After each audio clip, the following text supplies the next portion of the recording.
Railway NTPC का 5 जून के first shift का एग्ज़ाम हो गया है दोस्तों, जिसका जो है मैं आपको बिल्कुल 100% एक्यूरेट आंसर के साथ जो है इस वीडियो में बताऊंगा। तो देख लेते हैं कि किस प्रकार के जो है आज आपके 5 जून के फर्स्ट शिफ्ट के एग्ज़ाम में जो है प्रश्न पूछे गए हैं। उससे पहले एक बात और दोस्तों कि जिन्होंने भी अगर चैनल को सब्सक्राइब नहीं किया है तो रेलवे एनटीपीसी एग्ज़ाम से रिलेटेड पर्पल की अपडेट के लिए जो है चैनल को सब्सक्राइब ज़रूर कर दीजिएगा और बगल में ही आपको एक बेल आइकन यानी घंटे का निशान भी दिख रहा होगा, तो आप उसे भी जो है ज़रूर प्रेस कर दीजिएगा। तो चलिए वीडियो को स्टार्ट करते हैं। तो आपका पहला क्वेश्चन यहाँ पर आया था कि who one the WPL final इन 2025, यानी WPL 2025 का जो फाइनल है ना, ये किस टीम ने जो वो जीता है। तो देखिए मैं आपको बता दूं कि WPL का जो फुल फॉर्म होता है ना, ये आपका वुमेन्स प्रीमियर लीग होता है और वुमेन्स प्रीमियर लीग 2025 का जो फाइनल मैच है ना, ये मुंबई इंडियंस ने जो वो जीता है। और मुंबई इंडियंस ने फाइनल में जो ये किसे हराया था, तो ये दिल्ली कैपिटल्स को हराया था। और कितने रनों से हराया था, तो ये आपका 8 रनों से हराकर जो है ये मुंबई इंडियंस ने जो है WPL का जो वो दूसरा खिताब जो वो जीत ली है। तो मुंबई इंडियंस आपका यहाँ पे करेक्ट आंसर होगा। इसके अलावा मैं आपको बता दूं कि ये जो आपका 2025 में जो आपका WPL हुआ था ना, ये आपका तीसरा सीजन रहा था। और इस टूर्नामेंट जो है यानी WPL 2025 जो है ना, ये जो टूर्नामेंट है ये आपका 4 स्थानों पर जो वो खेला गया था। और वो 4 स्थान कौन कौन से हैं, तो देखिए बेंगलुरु, इसके अलावा लखनऊ, मुंबई और वडोदरा, ये 4 स्थानों पर जो है ना WPL 2025 जो है ये आपका खेला गया था। इसके अलावा एग्जाम में यहाँ से एक प्रश्न पूछा जाएगा कि WPL 2025 का जो फाइनल मैच है ना, ये किस स्टेडियम में जो ये आपका खेला गया था। तो देखिए 2025 का जो फाइनल मैच है ना, ये आपके मुंबई के जो है ब्रेबोर्न स्टेडियम में जो ये आपका खेला गया था। तो ये फैक्ट भी आपको ध्यान में रखना है। अब देखिए WPL 2025 आपका एग्जाम में प्रश्न बन गया है, तो अब आगे की शिफ्ट में यहाँ से प्रश्न बनेगा कि कब से कब तक ये आपका चला था। तो देखिए WPL का जो आपका जो ये तीसरा जो सीजन है ना, ये आपका 14 फरवरी से लेकर 15 मार्च 2025 तक जो ये आपका चला था। और ये जो आपका WPL है ये किसके द्वारा जो आपका आयोजित किया जाता है, तो ये आपका BCCI यानी भारतीय क्रिकेट कंट्रोल बोर्ड के द्वारा जो है ये आपका जो वो आयोजित किया जाता है, जो कि आपका एक T20 क्रिकेट टूर्नामेंट है, जो कि आपका एक डबल राउंड रॉबिन और प्ले ऑफ टूर्नामेंट है। इसके अलावा मैं आपको बता दूं कि इसमें जो है कितने प्रतिभागियों ने जो वो शिरकत किए थे। तो देखिए इसमें जो आपके टोटल 5 टीमों ने जो वो भाग लिया था और टोटल आपके 22 मैच जो वो खेले गए थे। और देखिए इस श्रृंखला में यानी 2025 के आपके WPL में सर्वश्रेष्ठ जो खिलाड़ी रहे थे ना, ये आपके नेट साइवियर ब्रंट रहे थे, जो कि आपके मुंबई इंडियंस की खिलाड़ी है। और सबसे ज़्यादा जो रन है ना, ये भी मुंबई इंडियंस की खिलाड़ी नेट साइवियर ब्रंट ने जो वो लगाया था, जो कि इस टूर्नामेंट में टोटल 523 रन जो वो बनाई थी। और सबसे ज़्यादा जो विकेट है ना, ये आपके मुंबई इंडियंस के दोनों ही गेंदबाज, एक आपका अमेलिया केर और एक आपका हैले मैथ्यूज, ये दोनों ही गेंदबाज ने जो है ना ये पूरे टूर्नामेंट में जो है ये सबसे ज़्यादा विकेट 18 विकेट जो वो ली थी। तो ये सारे फैक्ट जो आपको ध्यान में रखना है। वहीं अगर 2025 के अगर IPL की बात कर ले, तो देखिए 2025 का जो IPL का खिताब है ना, ये RCB की टीम यानी रॉयल चैलेंजर बेंगलोर की टीम ने जो वो जीता है। और किसे हराया फाइनल में, तो ये आपके पंजाब किंग्स को जो वो फाइनल में हराया है। तो ये पॉइंट भी आप ध्यान में रखिएगा। और 2025 के फाइनल में IPL 2025 के फाइनल में जो है आपका मैन ऑफ द मैच जो ये किसे चुना गया था, तो ये आपके RCB के प्लेयर जो है कुणाल पांड्या को जो वो चुना गया था। नेक्स्ट क्वेश्चन आपका आ रहा था कि who is the controller and auditor general of India in 2025, यानी 2025 में भारत के वर्तमान नियंत्रक एवं महालेखा परीक्षक जो है ना, ये कौन है। तो देखिए मैं आपको बता दूं कि 21 नवंबर 2024 से भारत के वर्तमान जो आपके नियंत्रक और महालेखा परीक्षक यानी जो CAG है ना, ये आपके संजय मूर्ति हैं। तो संजय मूर्ति आपका करेक्ट आंसर होगा। और संजय मूर्ति जो है ये कितने नंबर के CAG जो वो बनाए गए हैं, तो ये आपके 15वें नंबर के जो वो CAG जो वो बनाए गए हैं। और इनसे पहले यानी संजय मूर्ति से जो पहले है भारत के CAG कौन थे, तो ये आपके गिरीश चंद्र मुर्मू थे, जो कि आपके 14वें नंबर के थे। और भारत के पहले नियंत्रक एवं महालेखा परीक्षक यानी CAG जो है ये कौन थे, तो ये आपके V नरहरि रॉय थे। तो ये फैक्ट भी आप ध्यान में रखिएगा। इसके अलावा अगर भारत में CAG के बारे में अगर मैं बात कर लूँ, तो देखिए संविधान के अनुच्छेद 148 के अकॉर्डिंग जो है ना ये आपका सीएजी के जो नियुक्ति है ये राष्ट्रपति के द्वारा जो वो किया जाता है। इसके अलावा भारत का जो सीएजी होते हैं ना ये भारतीय लेखा परीक्षा और लेखा विभाग का जो है ये प्रमुख भी होते हैं। इसके अलावा ये जो आपके सार्वजनिक निधि की सुरक्षा और केंद्र एवं राज्य दोनों स्तरों पर जो है वित्तीय प्रणाली की देखरेख के लिए भी जो ये जिम्मेदार होते हैं। तो ये पॉइंट भी आप ध्यान में रखिएगा।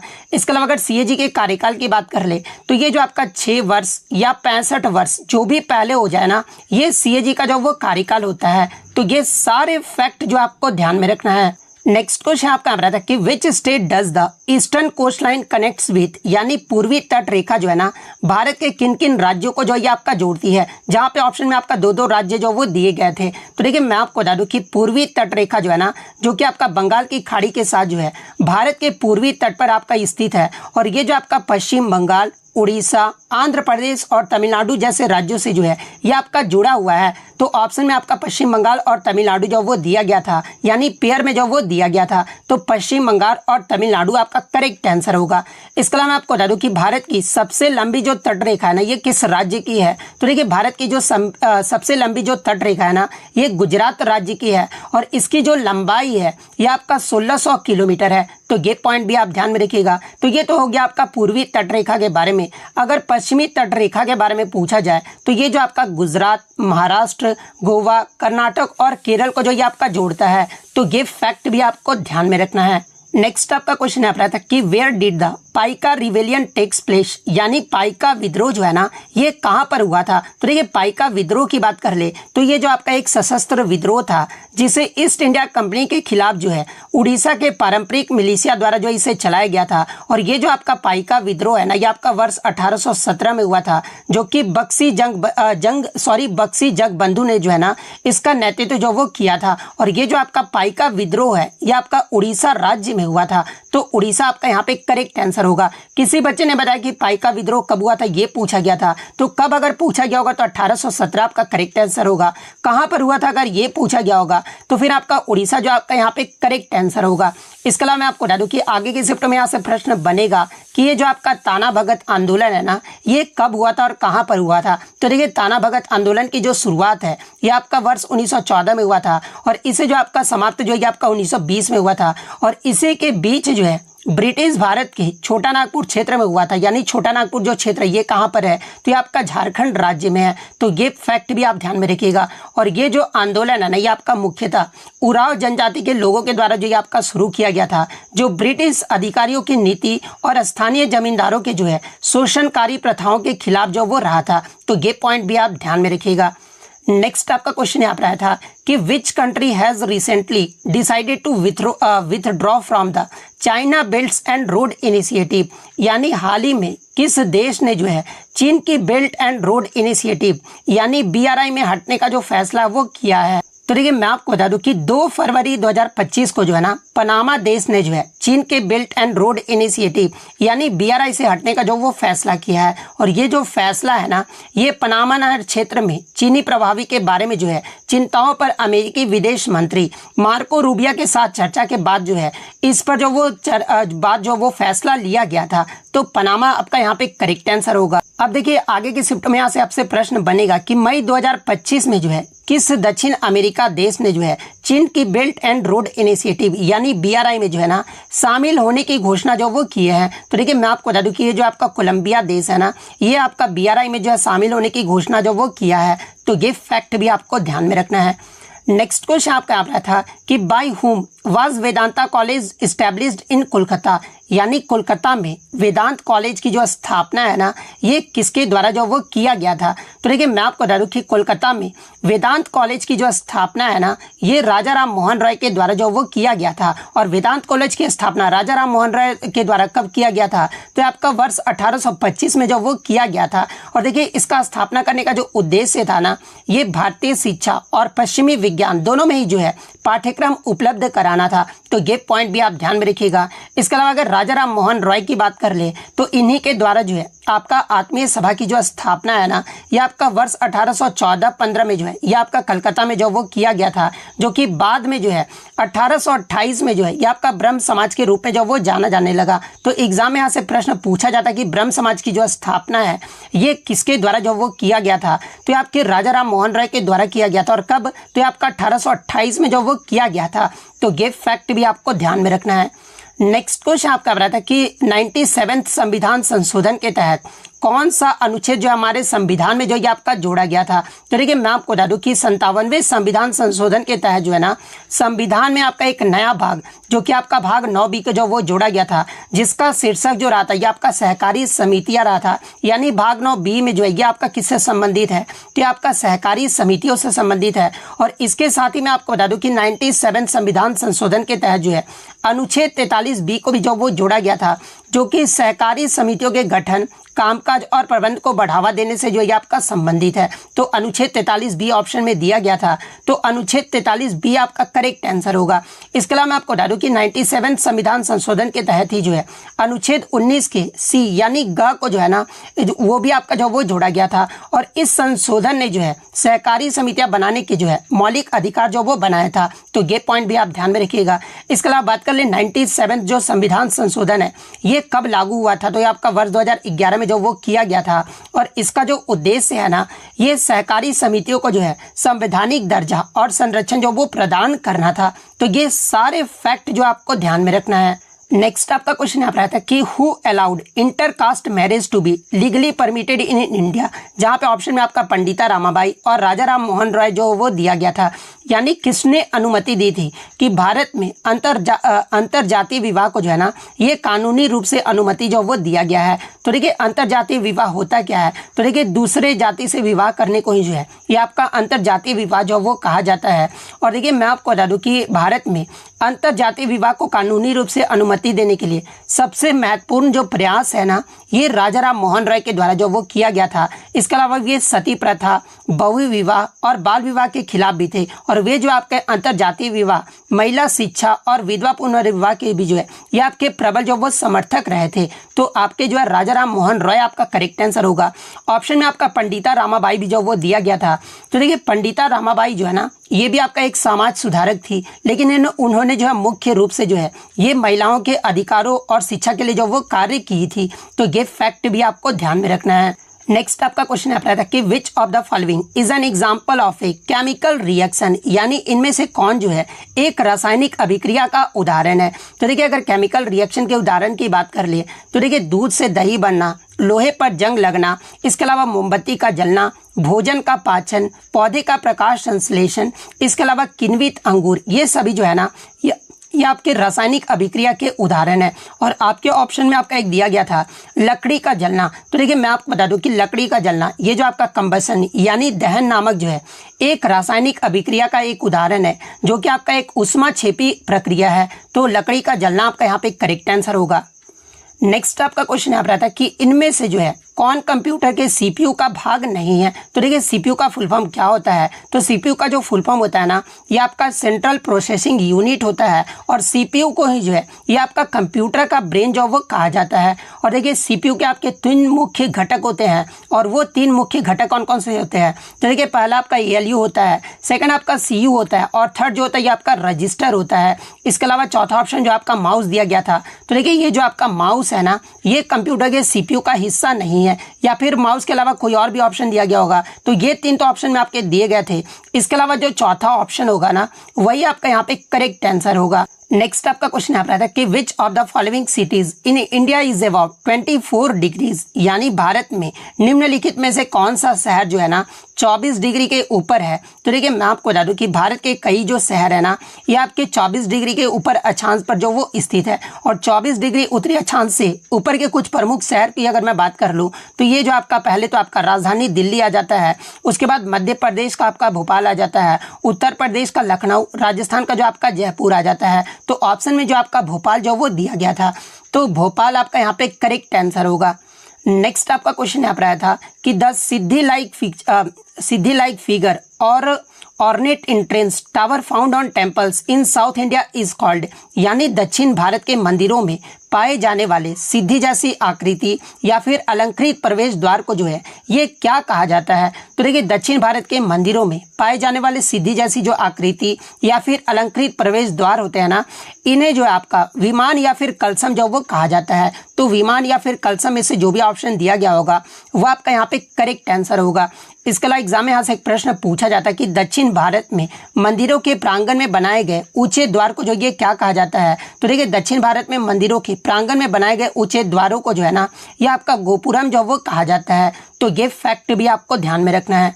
नेक्स्ट आपका क्वेश्चन यहाँ पर आया था कि प्राचीन काल में भुक्ति शब्द का जो अर्थ है ना, ये क्या होता है? तो देखिए प्राचीन काल में भुक्ति शब्द का जो अर्थ है ना, ये आपका राज्य या फिर प्रांत होता है। और ये जो राज्य को कई जिलों में विभाजित करता था, जिन्हें विषय या फिर प्रदेश भी जो वो कहा जाता था। तो ऑप्शन में या तो आपका प्रशासनिक प्रभाग दिया गया होगा या फिर आपका राज्य या फिर प्रांत दिया गया होगा। तो इन तीनों में से आपका जो भी ऑप्शन दिया गया होगा वो आपका यहाँ पे करेक्ट आंसर होगा।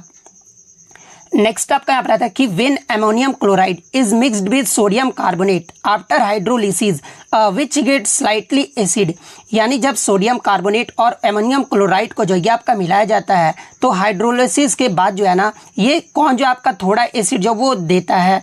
तो देखिए मैं आपको बता दूं कि जब सोडियम कार्बोनेट और अमोनियम क्लोराइड को जो ये आपका मिलाया जाता है ना, तो हाइड्रोलिसिस के दौरान जो है ये आपका अमोनियम जो क्लोराइड है ना, ये आपका थोड़ा अम्लीय होता है। तो NH4Cl आपका करेक्ट आंसर होगा। और अमोनियम क्लोराइड जो ये आपका अम्लीय क्यों होता है? क्योंकि अमोनियम आयन जो है ना, ये आपका NH4+ पानी के साथ प्रतिक्रिया करता है और हाइड्रोजन आयन जो है ये आपका जारी करता है। और ये जो प्रतिक्रिया है ये आपका अमोनियम क्लोराइड को जो है ये आपका थोड़ा जो है वो अम्लीय बनाता है। तो अमोनियम क्लोराइड आपका करेक्ट आंसर होगा।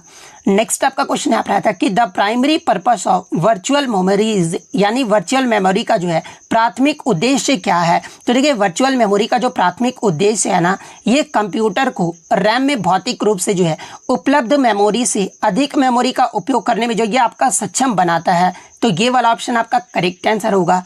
नेक्स्ट आपका क्वेश्चन यहाँ पर आता है कि वर्तमान में झारखंड में जो है किस पार्टी की सरकार है? तो देखिए वर्तमान में आपके झारखंड की बात कर ले तो जो आपका 2024 में विधानसभा चुनाव हुआ था, उसमें जेएमएम के नेतृत्व वाले गठबंधन ने जो है ना 81 में से जो आपके 56 सीटों पर जीत जो वो हासिल किए थे।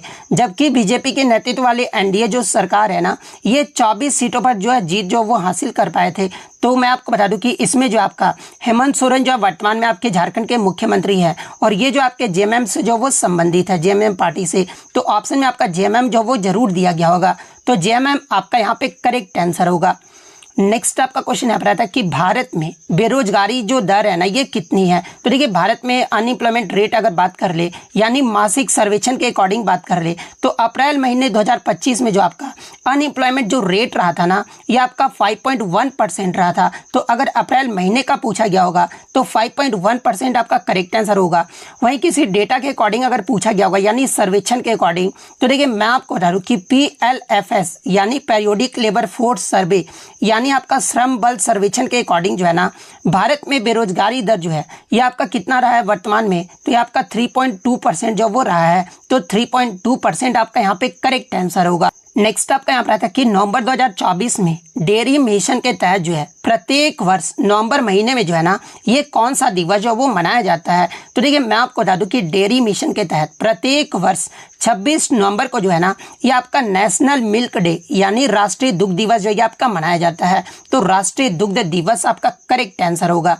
नेक्स्ट आपका क्वेश्चन यहाँ पर आता है कि लैंगिक असमानता सूचकांक यानी जेंडर इनइक्वालिटी इंडेक्स 2025 में जो है भारत कौन से स्थान पर जो ये आपका रहा है? तो देखिए मैं आपको बता दूं कि यह जो आपका जेंडर इनइक्वालिटी इंडेक्स है, ये आपका UNDP के द्वारा जो है आपका मानव विकास रिपोर्ट 2025 के अकॉर्डिंग भारत जो है आपका GII में जो है ये आपका 102वें स्थान पे जो वो रहा है। तो 102वें स्थान आपका करेक्ट आंसर होगा। और ये जो आपका जेंडर इनइक्वालिटी इंडेक्स है ना, ये आपका UNDP के द्वारा जो होगा आपका जारी किया जाता है। तो ये पॉइंट भी आप ध्यान में रखिएगा। इसके अलावा मैं आपको बता दूं कि ये कितने देशों में भारत जो आपका 102वें पायदान पे रहा था? तो आपका 193 देशों में जो है भारत 102वें पायदान पे रहा था। वहीं अगर मानव विकास सूचकांक की बात कर ले तो देखिए मानव विकास सूचकांक में भारत का जो आपका रैंक रहा है ना 193 देशों में, ये आपका 130वें स्थान पर रहा है। तो ये पॉइंट भी आप ध्यान में रखिएगा। और इसका आपका रेटिंग कितना रहा था? तो ये आपका 0.685 रहा था। तो ये पॉइंट भी आप ध्यान में रखिएगा। नेक्स्ट आपका यहाँ पर आता है कि how many countries were included in the climate change performance index यानी CCPI यानी 2025 के जलवायु परिवर्तन प्रदर्शन सूचकांक में जो है कितने देशों को जो है आपका शामिल किया गया है। तो देखिए 2025 जलवायु परिवर्तन प्रदर्शन सूचकांक यानी CCPI में जो है ना 63 देशों और यूरोपीय संघ के जलवायु संरक्षण प्रदर्शन का आकलन जो वो करता है। और ये जो आपका 64 संस्थाएं सामूहिक रूप से जो है ना ये वैश्विक ग्रीन हाउस गैस उत्सर्जन के लिए जो है 90% से अधिक के लिए ये आपका जिम्मेदार है, जिससे वे सूचकांक का जो केंद्र वो आपका बन गया है। तो 63 देश आपका यहाँ पे करेक्ट आंसर होगा। वहीं मैं आपको बता दूं कि भारत जलवायु परिवर्तन प्रदर्शन सूचकांक 2025 में जो है ना ये आपका 10वां स्थान जो वो प्राप्त किया है। तो ये फैक्ट भी आप ध्यान में रखिएगा।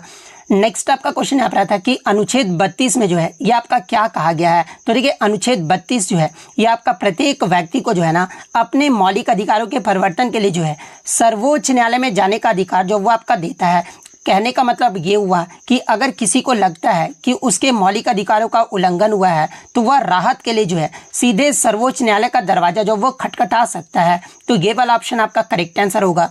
इसके अलावा मैं आपको बता दूं कि भीमराव अंबेडकर के द्वारा ही जो है आर्टिकल 32 को जो है ना ये संविधान की आत्मा भी जो वो कहा गया है। और देखिए वर्तमान में जो है आपके 6 फंडामेंटल राइट्स यानी मौलिक अधिकार हैं। और देखिए मूल संविधान में अगर पूछा जाए कि मूल संविधान में मौलिक अधिकारों की संख्या कितनी थी तो ये आपका 7 था और वर्तमान में आपके 6 हैं। यानी संपत्ति का जो अधिकार है ना मूल संविधान में ये भी आपका एक मौलिक अधिकार था। लेकिन जो आपका 44वां जो संविधान संशोधन हुआ था ना जो कि आपका वर्ष आपका जो 1978 में हुआ था और इसी संविधान संशोधन के तहत जो है संपत्ति के अधिकार को जो है ना ये आपका मौलिक अधिकारों की सूची से हटाकर जो है इसे आपका अनुच्छेद 301 के तहत जो है इसे कानूनी अधिकार जो वो बना दिया गया है। तो ये पॉइंट भी आप ध्यान में रखिएगा। और मौलिक अधिकार का जो प्रावधान है ये किस देश के संविधान से लिया गया है तो इसे आपका USA यानी संयुक्त राज्य अमेरिका के संविधान से जो है ये आपका लिया गया है। नेक्स्ट क्वेश्चन आपका आ रहा था कि साबरमती नदी का जो उद्गम है ना ये कहाँ से होता है। तो देखिए साबरमती नदी का जो उद्गम है ना ये आपका अरावली पर्वतमाला में जो है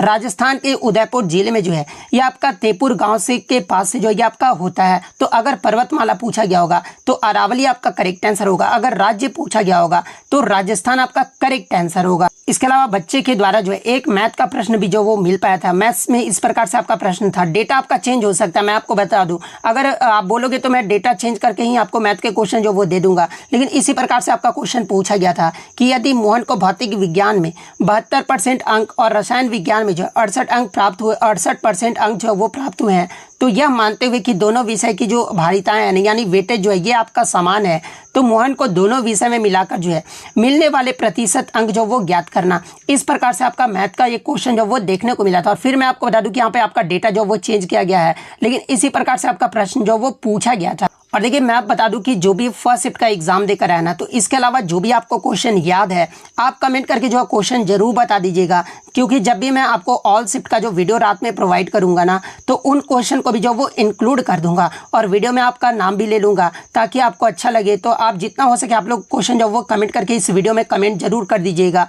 और जिनका भी सेकंड शिफ्ट और थर्ड शिफ्ट में एग्जाम है तो आपको मैं जो आपका डिस्क्रिप्शन है ना वहाँ पर आपको क्वेश्चन भेजने का लिंक जो आपको टेलीग्राम का दे दूंगा। आप वहाँ से टेलीग्राम पर पहुँच जो है सेकंड और थर्ड शिफ्ट का क्वेश्चन जो वो भेज सकते हैं। तो अगर वीडियो अच्छी लगे तो वीडियो को जो है लाइक ज़रूर कर दीजिएगा। और इसी तरह किसी भी एग्जाम का रियल एनालिसिस पाने के लिए जो है चैनल को सब्सक्राइब जरूर कर दीजिएगा। तो मिलते हैं नेक्स्ट वीडियो, तब तक thank you, all the best.